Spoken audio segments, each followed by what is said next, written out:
What do you think happens to a plane that costs billions to develop, is the biggest passenger jet in the world, and is nearly retired just over a decade later? Yeah, sounds like the Airbus A380 was doomed from the start, right? But hold up, because what happens next is nothing short of shocking. The A380's story isn't over. In fact, it's just getting started. Today, we're breaking down what went wrong and why the A380 is rising again. This jet might not be done shocking us just yet. Let's roll it back to the early 2000s. The aviation industry was booming, air traffic was increasing exponentially, and airlines were scrambling to meet the rising demand for long-haul travel. The solution was to build a bigger airplane, of course. Airbus, already an industry leader, thought, why not go all out? Enter the Airbus A380, a plane so massive that it made the jumbo jets of the time look like toy planes in comparison. To put it into perspective, the A380 is 73 meters long, about the length of two blue whales, and its wingspan stretches a mind-blowing 79.75 meters. Not only that, but it's designed to carry up to 853 passengers in an all-economy configuration, or around 500 in a mixed-class layout. It was a double-decker, a floating city in the sky. This thing was so big that some airports around the world had to retrofit their runways and gates just to accommodate it. Apart from the size, the A380 had onboard showers in first class, private suites, and even lounges where you could grab a drink mid-flight. Imagine that. At 30,000 feet, with a drink in hand, you could wander to the lounge, talk with other passengers, or even stretch out on a couch. Sounds more like a flying hotel than an airplane, right? It debuted with Singapore Airlines on October 25, 2007. Flying from Singapore to Sydney. There was so much buzz that the launch was basically a global event. Everyone in the aviation world had their eyes on this flight. And why wouldn't they? The A380 was the future. In just its first year, 1.2 million passengers experienced the A380. Not only that, but the Airbus A380 claimed another crown. It became the quietest long-haul aircraft in the skies. Pilots loved flying it. Passengers adored the space, and airlines, at least at first, thought it was the next big thing. But as we all know, things didn't stay rosy for long. While the A380 might have seemed like the perfect solution to overcrowded skies, the reality was a bit more, well, let's say turbulent. Airlines quickly realized that bigger isn't always better. Sure, the A380 could carry a ton of passengers, but that also meant it needed to fly completely full to be profitable. Not a problem on routes like London to Dubai or Los Angeles to Sydney, but for less popular routes, it was a logistical nightmare. Moreover, this beast wasn't so fuel efficient. The average A380 burned about 3 liters of fuel per seat per 100 kilometers. Compare that to newer, more fuel-efficient planes like the Boeing 787 Dreamliner or the Airbus A350, and suddenly, the A380 wasn't looking so cost-effective. Now, airlines love saving money, and when Boeing came along with the 787, a smaller, more efficient aircraft that could fly the same long-haul routes, but at a much lower cost, the writing was on the wall. One by one, airlines started canceling their A380 orders. Even Emirates, the airline that became synonymous with the A380, started reconsidering its fleet size. If you look at the numbers, Airbus had projected to sell over 1,200 A380s, but by the time the program ended, they had only delivered 251. That's not just disappointing, that's devastating, both for Airbus and for the airlines that had invested billions in the jet. The A380 program ended up costing Airbus $25 billion to develop, and they never came close to breaking even. But the problems didn't stop there. Airports, which had spent millions upgrading their infrastructure for the A380, now had to contend with the fact that fewer of these aircraft would be flying. Runways had been widened, gates had been expanded, and taxiways reinforced, all for a plane that was becoming a rare sight in the skies. The future looked bleak for this giant, and by 2019, Airbus officially announced that it would be ending production of the A380. it seemed like the era of the superjumbo jet was over. Or was it?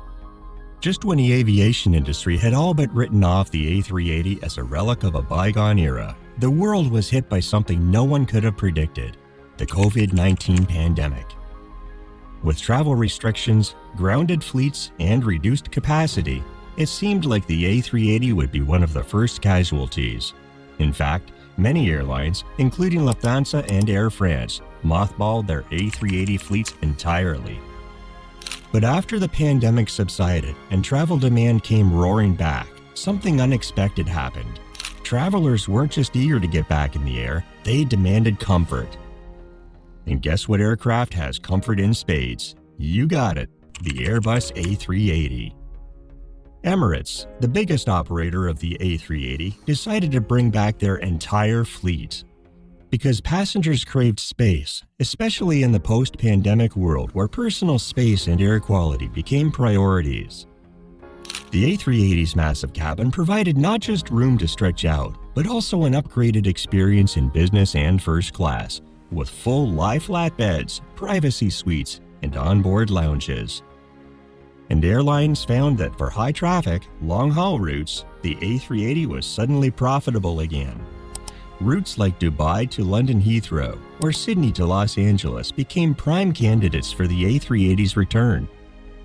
It's not that the A380 became a better airplane overnight, but in a world where comfort and luxury were back in demand, it found a niche. A big niche. Now, there have been recent discussions, whisperings if you will, about a potential revival of the A380. What's more surprising is the reason behind it. Airbus, along with several industry insiders, have hinted at the possibility of retrofitting the A380 to meet the growing demand for sustainable aviation. Yep, this giant might be getting an eco-friendly makeover.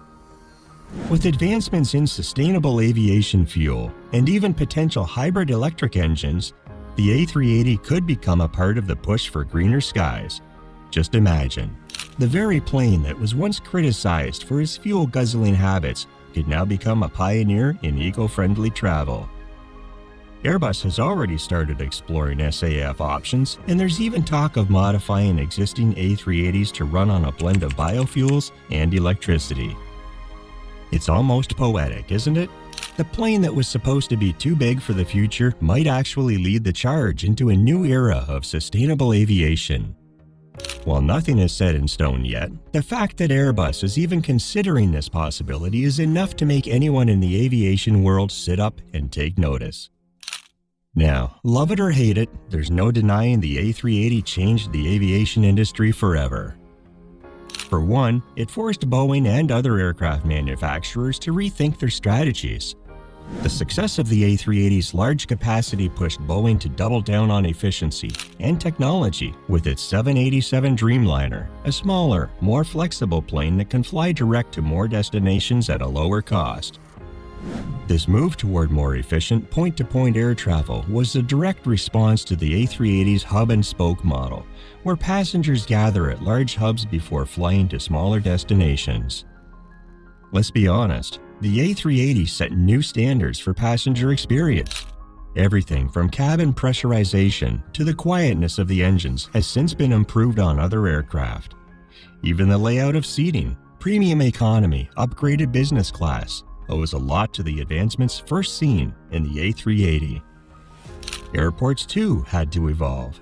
The A380 pushed airports to modernize, building bigger gates, expanding taxiways, and improving infrastructure overall. Even after the A380's decline, these upgrades benefited other large aircraft, making air travel smoother for everyone. Okay, here's the big question we have to ask. Does the future of aviation have room for giant jets like the A380? While smaller, more efficient aircraft are certainly leading the charge right now, there's still a case to be made for superjumbos. The hub-and-spoke model, where passengers connect through major airports to reach their final destination, still holds strong for certain international routes. There's also the environmental factor.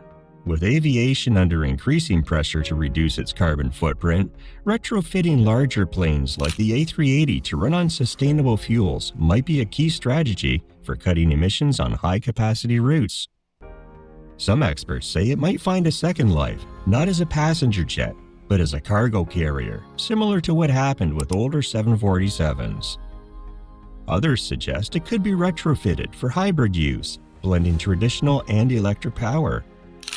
It's not that the A380 is going to dominate the skies again, but in certain niches, high-capacity long-haul routes and premium services, it could still play a vital role. Especially if Airbus can pull off a green, sustainable version. So what's the final verdict? Will it make a comeback in a more sustainable form, or will it live on as a legend of aviation that came too soon? We'll leave it to you guys. Share your thoughts in the comments below. Before you go, don't forget to check out my recent video, Pilot Breaks Rules to Save Passengers' Lives After Engine Explosion. Make sure you hit that subscribe button and press the bell icon. Thanks.